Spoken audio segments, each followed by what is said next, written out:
क्या आप जानते हो कि लाइट्स के कलर को चेंज करके कई देशों ने अपनी सिटी के क्राइम रेट को कम किया है? क्या आपको ये पता है कि अगर आप किसी क्रिकेट टीम की टी शर्ट का कलर चेंज कर दो तो उस कलर के अकॉर्डिंग उसके हारने के चांसेस बढ़ सकते हैं? क्या आपको ये पता है कि अगर आपकी नींद पूरी ना हो तो कोई आपको ये विश्वास दिलवा सकता है कि आपने किसी का मर्डर किया है और आप ये मान भी लेंगे?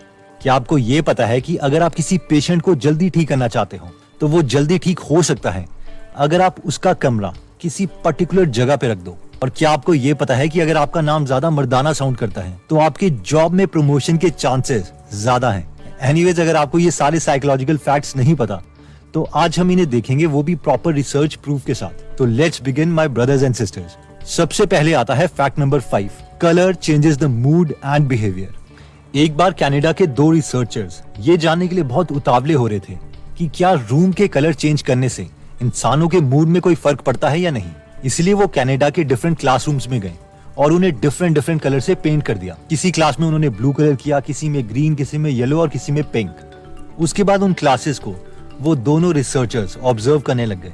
हर कलर का कुछ ना कुछ इफेक्ट स्टूडेंट्स पर हो रहा था। ब्लू से स्टूडेंट्स को आसमान और ओशियंस की याद आ रही थी, ग्रीन से पेड़ पौधे एंड सो ऑन। लेकिन जिस क्लास को पिंक कलर से पेंट किया गया था उस क्लास में बैठे स्टूडेंट्स बहुत ही शांत और ओबीडियंट हो गए थे। इंटरेस्टिंग बात तो यहाँ पर शुरू होती है कि इस रिसर्च पर ज्यादा विश्वास नहीं किया गया। इसलिए एलेक्स कॉस नाम के एक और रिसर्चर ने इस एक्सपेरिमेंट को खुद टेस्ट करना चाहा और ये सोचा कि क्या वो बहुत ही स्ट्रॉन्ग आदमी को सिर्फ एक कलर दिखा के वीक यानी कमजोर बना सकता है या नहीं। इसलिए उन्होंने सबसे पहले तो हैंड ग्रिप डायनामोमीटर खरीदे, जिसे प्रेस करने से ये पता चल जाता था कि किसी की ग्रिप कितनी स्ट्रॉन्ग है, पावरफुल है। उसके बाद इन रिसर्चर्स ने एक एक करके 153 स्ट्रॉन्ग आदमियों को कमरे में बुलाया। इनमें से आधे आदमियों को इन्होंने पहले एक ब्लू कलर का कार्डबोर्ड दिखाया और उसके बाद पिंक कलर का, और फिर कहा कि जितना जोर है उतनी ताकत से इस डायनामोमीटर को प्रेस करो।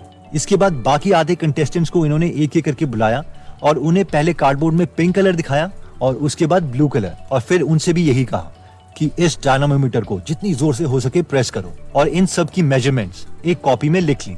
इस रिसर्च के रिजल्ट जब सामने आए तो सब चौंक गए थे। मेजॉरिटी ऑफ लोगों ने डायनामोमीटर को जोर से प्रेस किया था जब उन्हें ब्लू कार्डबोर्ड पहले दिखाया गया था, जबकि पिंक कार्डबोर्ड दिखाने पर वो स्ट्रॉन्ग मैन भी कमजोर पड़ गए थे। इतना ही नहीं, ये एक्सपेरिमेंट इतना फेमस हो गया कि सबको लगा कि पिंक कलर लोगों को शांत कर सकता है। इसलिए जेल के अंदर लोगों ने पिंक कलर करना स्टार्ट कर दिया, रूम में पिंक कलर करना स्टार्ट कर दिया, इवन कि जेल के प्रिजनर्स को पिंक कलर के कपड़े पहना दिए। नेक्स्ट आता है फैक्ट नंबर 4, जो कहता है कि colour strategy to defeat opponent. जब लोगों को ये पता चला कि कलर से ह्यूमन बिहेवियर में फर्क पड़ता है, यानी पिंक कलर हमें शांत करता है और वीक बना देता है, तो कई कॉलेजेस में स्पोर्ट्स टीचर्स ने अपने गेस्ट लॉकर रूम और इवन टॉयलेट्स भी पिंक कलर के करवा दिए, ताकि जब उनका कॉलेज फुटबॉल मैच ऑर्गेनाइज करवाए और दूसरे कॉलेज की टीम उनके कॉलेज में खेलने आए तो उन्हें ये पिंक कलर वाले लॉकर रूम और टॉयलेट्स यूज करने को दिए जाएंगे, ताकि इस पिंक कलर से वो थोड़े शांत पड़ जाए, जिसकी वजह से उन्हें हराना आसान हो जाएगा।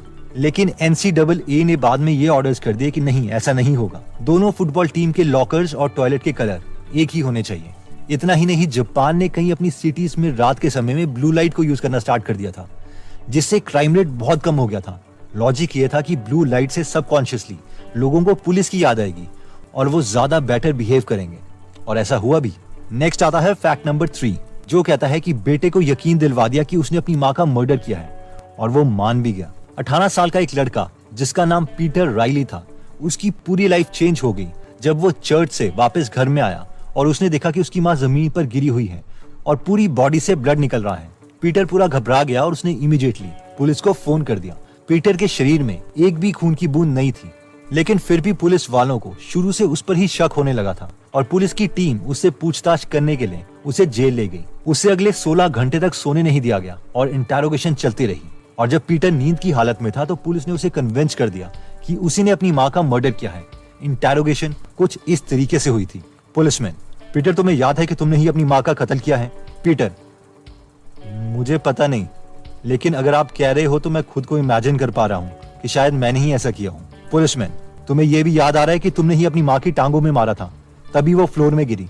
पीटर: जब आप ऐसा कह रहे हैं तो मैं इमेजिन कर पा रहा हूँ, शायद मैंने ही ऐसा किया होगा। पुलिसमैन: तुम इमेजिन नहीं कर रहे हो, ये सच्चाई है जो तुम खुद हमें बताना चाहते हो। पीटर: शायद ये हो भी सकता है, इस कन्फेशन के बाद जब पीटर अगले दिन सो के उठा तो उसे यकीन नहीं हो रहा था कि उसने ऐसा कन्फेशन दिया है, लेकिन तब तक बहुत देर हो चुकी थी। पीटर को जेल में डाल दिया गया। पूरे 2 सालों बाद जब नया प्रोसिक्यूटर वहां पे आया तो उसने पीटर की फाइल्स देखी तो उसे पता चला कि पीटर तो मर्डर के टाइम पर अपनी माँ के साथ था ही नहीं, और बाद में वो निर्दोष साबित हुआ और उसे छोड़ दिया गया।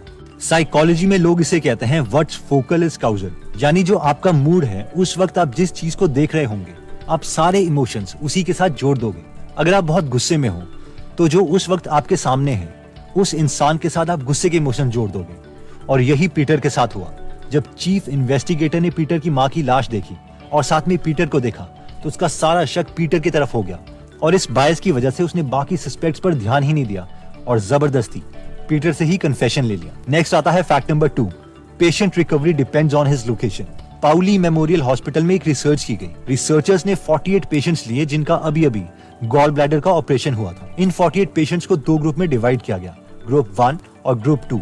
ग्रुप 1 और ग्रुप 2 में दोनों में 24-24 पेशेंट्स थे। ये सारे पेशेंट्स ऑलमोस्ट सेम थे। इनकी स्मोकिंग हिस्ट्री, एक्सरसाइज हिस्ट्री और इवन वेट भी ऑलमोस्ट सेम था।